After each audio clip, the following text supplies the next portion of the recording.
ನಾವು ಚಿಕ್ಕದೇವರಾಜ ಒಡೆಯರ ಕೊಡುಗೆಗಳನ್ನು ನೋಡ್ತಾ ಇದ್ವಿ. ಚಿಕ್ಕದೇವರಾಜ ಒಡೆಯರ ಸಾಹಿತ್ಯ ಕೊಡುಗೆಗಳು ಮತ್ತು ಕಲೆ ವಾಸ್ತುಶಿಲ್ಪವನ್ನು ನಾವು ನೋಡೋದೇ ಆದರೆ, ಮೊದಲಿಗೆ ಚಿಕ್ಕದೇವರಾಜ ಒಡೆಯರ ಕಾಲದಲ್ಲಿ ಸಾಹಿತ್ಯದ ಅಭಿವೃದ್ಧಿ. ಚಿಕ್ಕದೇವರಾಜ ಒಡೆಯನು ಅನೇಕ ಕವಿಗಳಿಗೆ, ಪಂಡಿತರಿಗೆ ತನ್ನ ಆಸ್ಥಾನದಲ್ಲಿ ಆಶ್ರಯವನ್ನು ನೀಡಿದ್ದ. ಈ ರೀತಿ ಪಂಡಿತರಿಗೆ, ಪಾಮರರಿಗೆ ಆಶ್ರಯವನ್ನು ನೀಡುವುದರ ಮೂಲಕ ಸಾಹಿತ್ಯ ಬೆಳವಣಿಗೆಗೆ ಚಿಕ್ಕದೇವರಾಜ ಒಡೆಯರು ಶ್ರಮಿಸಿದರು. ಇಲ್ಲಿ ಸ್ವತಃ ಚಿಕ್ಕದೇವರಾಜ ಒಡೆಯರು ಕವಿಗಳಾಗಿದ್ದರು. ಹಾಗಾಗಿಯೇ ಆ ಕವಿ ಹೃದಯ ಇತರ ಕವಿಗಳಿಗೆ ಆಶ್ರಯವನ್ನು ಕೊಡ್ತು ಅಂತಲೇ ಹೇಳ್ಬೋದು.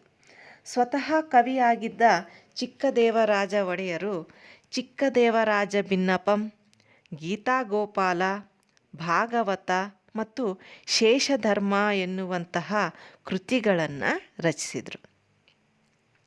ಇನ್ನು ಚಿಕ್ಕದೇವರಾಜ ಒಡೆಯರ ಆಸ್ಥಾನದ ಮಂತ್ರಿಯಾಗಿದ್ದಂತಹ ತಿರುಮಲಾರ್ಯ ಇವರು ಆಸ್ಥಾನದ ಮಂತ್ರಿಯೂ ಆಗಿದ್ದರು, ಜೊತೆಗೆ ಕವಿಯೂ ಆಗಿದ್ದರು. ಇವರು ಚಿಕ್ಕದೇವರಾಜ ಒಡೆಯರ ಕಾಲಕ್ಕೆ ಸಂಬಂಧಿಸಿದಂತೆ, ಅವರ ಇತಿಹಾಸಕ್ಕೆ ಸಂಬಂಧಿಸಿದಂತೆ ಅನೇಕ ಕೃತಿಗಳನ್ನು ಬರೆದಿದ್ದಾರೆ. ಅದರಲ್ಲಿ ಅತ್ಯಂತ ಮುಖ್ಯವಾದದ್ದು ಚಿಕ್ಕದೇವರಾಯ ವಂಶಾವಳಿ, ಇನ್ನೊಂದು ಚಿಕ್ಕದೇವರಾಜ ವಿಜಯ, ಮೂರನೆಯದು ಅಪ್ರತಿಮ ವೀರ ಎನ್ನುವಂತಹ ಅಮೂಲ್ಯ ಗ್ರಂಥಗಳನ್ನು ಬರೆದಿದ್ದಾರೆ. ಈ ಕೃತಿಗಳು ಐತಿಹಾಸಿಕ ಮಹತ್ವವನ್ನು ಹೊಂದಿದೆ. ಇನ್ನೊಬ್ಬ ಕವಿ ಚಿಕ್ಕೋಪಾಧ್ಯಾಯ, ಇವರೂ ಸಹ ಮಂತ್ರಿಯಾಗಿದ್ದರು. ಇವರು ರಾಜಗುರುಗಳು, ಆಸ್ಥಾನದ ಮುಖ್ಯ ಪಂಡಿತರೂ ಆಗಿದ್ದರು. ಇವರು ವಿಷ್ಣು ಪುರಾಣ, ದಿವ್ಯ ಸೂರಿ ಚರಿತ್ರೆ, ಶ್ರೀರಂಗ ಮಹಾತ್ಮೆ, ಕಂಚಿ ಮಹಾತ್ಮೆ ಎನ್ನುವಂತಹ ಕೃತಿಗಳನ್ನು ರಚಿಸಿದ್ದಾರೆ. ಇನ್ನೊಬ್ಬ ಪ್ರಸಿದ್ಧ ನಾಟಕಕಾರ ಸಿಂಗಾರಾರ್ಯ ಎನ್ನುವಂಥವರು ಇದೇ ಕಾಲದಲ್ಲಿದ್ದರು. ಈ ಕಾಲದ ಖ್ಯಾತ ನಾಟಕಕಾರ ಎನ್ನುವಂತಹ ಪ್ರಸಿದ್ಧಿಯನ್ನು ಅವರು ಪಡ್ಕೊಂಡಿದ್ರು.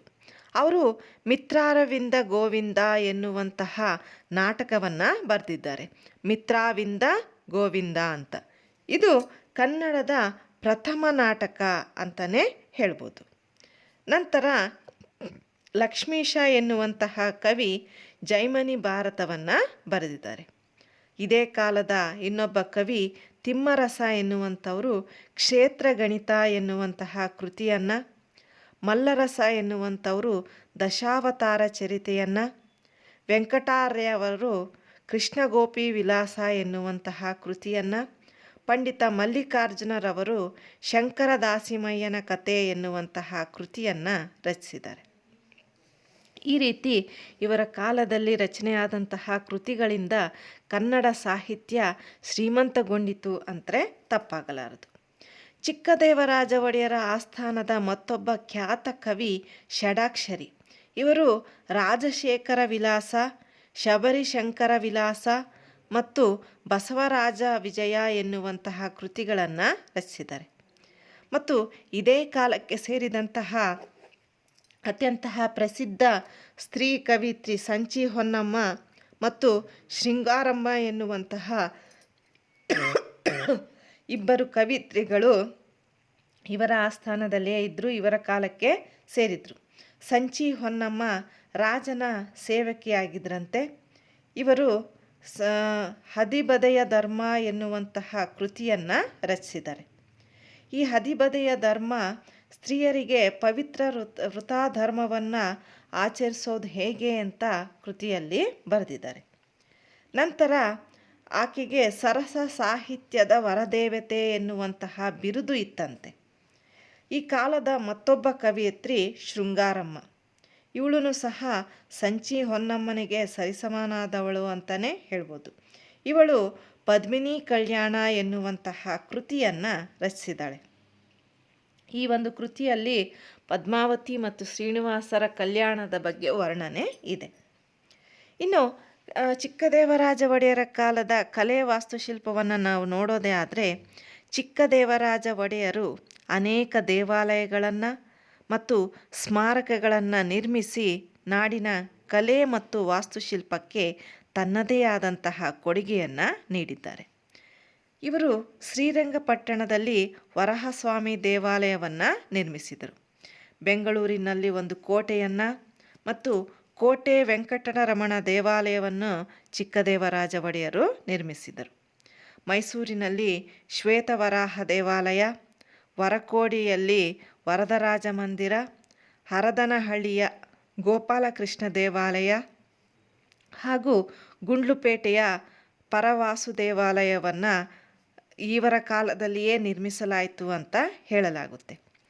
ನಂತರ ನೀರಾವರಿ ವಿಷಯಕ್ಕೆ ಬಂದಾಗ ಶ್ರವಣಬೆಳಗೊಳದಲ್ಲಿ ಒಂದು ಕೊಳ ಮತ್ತು ನೀರಾವರಿಯನ್ನು ಕಲ್ಪಿಸುವ ಉದ್ದೇಶದಿಂದ ಚಿಕ್ಕದೇವರಾಜ ಒಡೆಯರ ನಾಲೆ ಮತ್ತು ದೊಡ್ಡದೇವರಾಜ ನಾಲೆ ಎನ್ನುವಂತಹ 2 ಕಾಲುವೆಗಳನ್ನು ನಾಲೆಗಳನ್ನು ಇವರ ಕಾಲದಲ್ಲಿ ನಿರ್ಮಾಣ ಮಾಡಿದರು.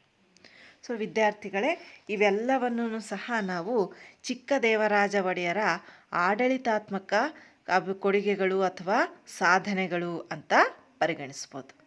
ವಿದ್ಯಾರ್ಥಿಗಳೇ, ನಾವು ಚಿಕ್ಕದೇವರಾಜ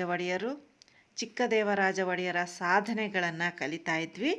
ಅದರಲ್ಲಿ ನಾವು ಇಲ್ಲಿವರೆಗೂ ಕಲಿತಂತಹ ವಿಷಯ ಒಂದು, ಚಿಕ್ಕದೇವರಾಜ ಒಡೆಯರ ಬಗ್ಗೆ ಪರಿಚಯ, ಚಿಕ್ಕದೇವರಾಜ ಒಡೆಯರ ಸಾಧನೆಗಳು, ಆ ಸಾಧನೆಗಳನ್ನು ಸೈನಿಕ ಸಾಧನೆಗಳು ಮತ್ತು ಆಡಳಿತಾತ್ಮಕ ಸಾಧನೆಗಳು ಅಂತ 2 ವಿಭಾಗಗಳು ಮಾಡಿಕೊಂಡ್ವಿ. ಅಷ್ಟೇ ಅಲ್ಲದೆ ಇತರೆ ಸುಧಾರಣೆಗಳು, ಆರ್ಥಿಕ ಸುಧಾರಣೆಗಳು, ಸಾಹಿತ್ಯಾಭಿವೃದ್ಧಿ, ಕಲೆ ಮತ್ತು ವಾಸ್ತುಶಿಲ್ಪ, ಇಷ್ಟು ಅಂಶಗಳನ್ನು ನಾವು ತಿಳ್ಕೊಂಡ್ವಿ. ಇದು 15 ಅಂಕಗಳ ಪ್ರಶ್ನೆ ವಿದ್ಯಾರ್ಥಿಗಳೇ. ಹಾಗಾಗಿ ತಾವು ಇದರ ಬಗ್ಗೆ ಹೆಚ್ಚಿನ ಗಮನವನ್ನು ಕೊಡಬೇಕು. ನಮಸ್ತೆ.